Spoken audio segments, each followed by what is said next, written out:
Jesus cura um cego de nascença. Ao passar, Jesus viu um cego de nascença. Seus discípulos lhe perguntaram: Mestre, quem pecou, este homem ou seus pais, para que ele nascesse cego? E Jesus lhes disse: Nem ele nem seus pais pecaram, mas isso aconteceu para que a obra de Deus se manifestasse na vida dele. Enquanto é dia, precisamos realizar a obra daquele que me enviou. A noite se aproxima, quando ninguém pode trabalhar. Enquanto estou no mundo, sou a luz do mundo. Tendo dito isto, cuspiu no chão, misturou terra com saliva e aplicou-a nos olhos do homem. Então lhes disse: Vá lavar-se no tanque de Siloé, que significa enviado. O homem foi, levou-se e voltou vendo. Seus vizinhos, que anteriormente o tinham visto mendigando, perguntaram: Não é este o mesmo homem que costumava ficar sentado e mendigando? Alguns afirmavam que era, outros diziam que apenas se parecia. Mas ele próprio insistia: Sou eu mesmo. Então, como foram abertos os seus olhos? Interrogaram ele. Ele respondeu: O homem chamado Jesus misturou terra com saliva, colocou-a nos meus olhos e me disse que fosse lavar-me em Siloé. Fui, lavei-me e agora vejo. Eles lhe perguntaram: Onde está esse homem? E ele não soube dizer.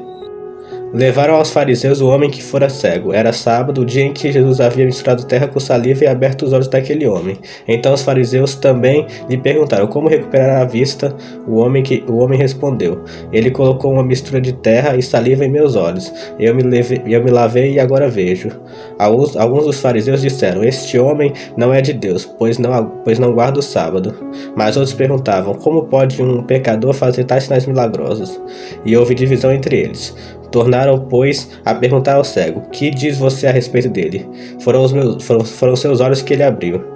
O homem respondeu: Ele é um profeta. Os judeus não acreditaram que ele fora cego e havia sido curado, enquanto não mandaram buscar os seus pais. Então perguntaram: Esse é seu filho, o qual vocês dizem que nasceu cego? Como ele pode ver agora? Responderam os pais. Sabemos que ele é nosso filho e que nasceu cego, mas não sabemos como ele pode ver agora, ou quem lhe abriu os olhos. Perguntem a ele: idade ele tem, falará por si mesmo.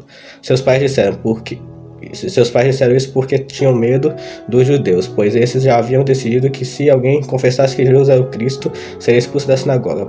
Foi por isso que seus pais disseram: idade ele tem, perguntem a ele. Pela segunda vez, chamaram o homem que fora cego e lhe disseram: Para a glória de Deus, diga a verdade. Sabemos que esse homem é pecador. Ele respondeu: Não sei se ele é pecador ou não. Uma coisa eu sei: eu era cego e agora vejo.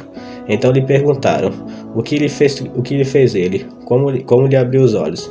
Ele respondeu: Eu já lhes disse, e vocês não me deram ouvidos. Por que querem ouvir outra vez? Acaso vocês também querem ser discípulos dele? Então o insultaram e disseram: Discípulo dele é você. Nós somos discípulos de Moisés. Sabemos que Deus falou a Moisés, mas quanto a esse nem sabemos de onde ele vem. O homem respondeu: Ora, isso é extraordinário, vocês não sabem de onde ele vem, contudo ele me abriu os olhos. Sabemos que Deus não ouve pecadores, mas ouve o homem que o teme e pratica a sua vontade. Ninguém jamais ouviu que os olhos de um cego de nascença tivessem sido abertos. Se esse homem não fosse de Deus, não poderia fazer coisa alguma. Diante disso, eles responderam: Você nasceu cheio de pecado. Como tem a ousadia de nos ensinar? E o expulsaram da sinagoga. Jesus ouviu que o haviam expulsado, e ao encontrá-lo disse: Você crê no Filho do Homem? Perguntou o homem: Quem é ele, Senhor, para que eu creia nele? Disse Jesus a ele: Você já tem o visto, é aquele que está falando com você. Então o homem disse: Senhor, eu creio, e o adorou. E Jesus disse: Eu vim a este mundo para julgamento, a fim de que os cegos vejam e os que veem se tornem cegos. Alguns fariseus que estavam com ele ouviram dizer isso e perguntaram: Acaso nós também somos cegos? Disse Jesus: Se vocês fossem cegos, não seriam culpados de pecado, mas agora que dizem que podem ver, a culpa de vocês permanece. Essa foi a história do homem que foi curado por Cristo de uma doença de nascença. Se você crê nessa palavra, deixa o seu amém aqui nos comentários que eu estarei orando por você. E se você assistiu até aqui, meus parabéns, que Deus te abençoe grandemente e nada lhe falte, mas que tudo lhe seja acrescentado em nome de Jesus, amém.